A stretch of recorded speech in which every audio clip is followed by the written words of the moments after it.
Rahul, what are you doing? Get out of my room, I'm playing Minecraft! We only have 12 hours left. Oh crap, I completely forgot. Let's do this. A few moments later, one eternity later, 3:28 a.m. So much later that the old narrator got tired of waiting and they had to hire a new one. Alright man, it's done. Okay. You wanna see it? Yeah.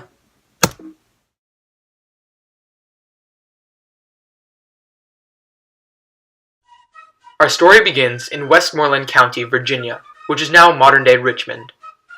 James Monroe was born on April 28, 1758. He was born to Spence Monroe and Elizabeth Jones Monroe. He spent his early life on a prosperous family-owned plantation, which was started by his family, who emigrated from Scotland to the colonies. He was initially tutored by his mother, and later attended Campbelltown Academy between 1769 and 1774. He was an exceptional student.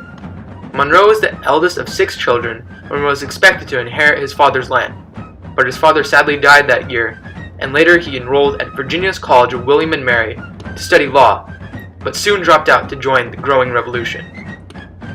Monroe later joined the Continental Army and became an officer in 1776, and was a part of George Washington's militia. After the war, Monroe studied law under Thomas Jefferson, who had become his close mentor and friend. He launched a political career and became a delegate in the Virginia Assembly and was chosen as a Virginia representative the following year. In 1792, Monroe joined forces with Madison and Jefferson to create the Democratic Republican Party, which opposed Alexander Hamilton and the Federalists who desired increased federal power. After his term of Senator of Virginia ended, Monroe became ambassador to France under the presidency of George Washington. These early experiences in government played a larger role later on in Monroe's life.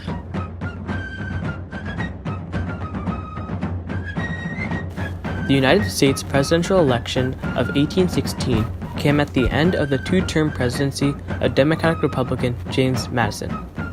With the opposition Federalist Party in collapse, Madison's Secretary of State, James Monroe, had an advantage in winning the nomination against a divided opposition. In the election of 1816, James Monroe, a Democratic Republican, went against Rufus King, a Federalist. James Monroe won overwhelmingly by 183 to 34. The United States presidential election of 1820 was the third and last presidential election in United States history in which a candidate ran unchallenged. James Monroe faced against John Quincy Adams, an independent. Monroe easily won the election 231 to 1.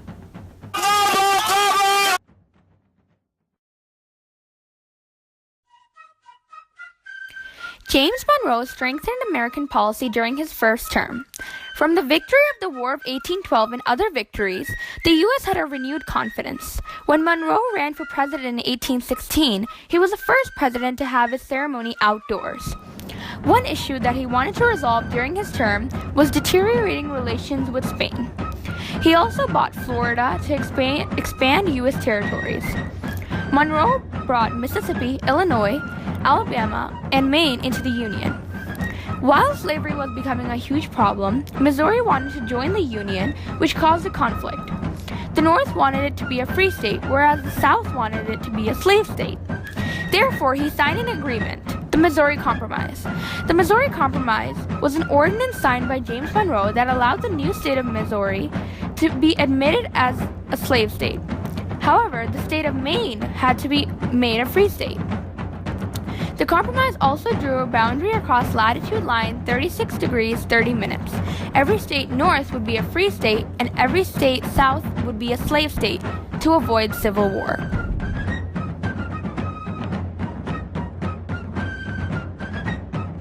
On December 2nd, 1823, President James Monroe announced the Monroe Doctrine to Congress. This doctrine announced that Europe would not be accepted should they try to create a new colony in North or South America.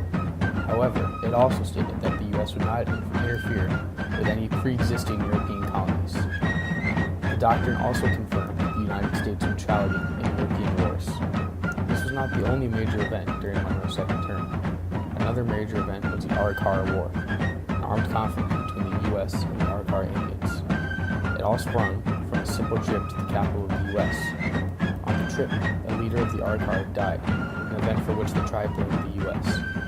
Tensions began to rise between the fur traders of the area and the group of natives. Eventually, a battle followed, and 15 of the traders were killed. The U.S. responded by mustering almost 1,000 troops, 250 infantrymen, and about 720 Sioux allies. The troops then proceeded to attack the village with cavalry.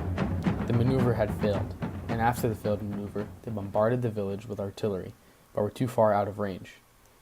That night, the natives fled from the village as they did not want to have another encounter with the small army. In the year 1825, the two groups signed a peace treaty, officially ending the hostility, even though both of the groups would continue to remain cautious of each other for many years. Warning: the following footage is a dramatized reenactment of the Arikara War. Viewer discretion is advised.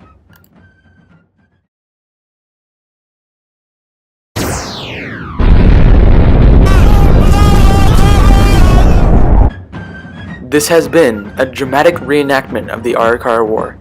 Thank you for allowing us to waste your time. James Monroe was one of the founding fathers and the 5th President of the United States. His leadership and mastery at foreign policy is highlighted in the Monroe Doctrine, which established U.S. foreign policy against the colonization efforts of the European countries. His affability, personal and negotiation skills were key in reaching the Missouri Compromise, averting a major crisis for the nation in 1819. He was instrumental in building the sense of independence and nationalism, which ultimately led to the expansion of the United States from east to west and contributes towards strengthening the power of presidency. His administration is famously recognized as the era of good feeling, as it inspired Americans to come together with the purpose of peace and unity.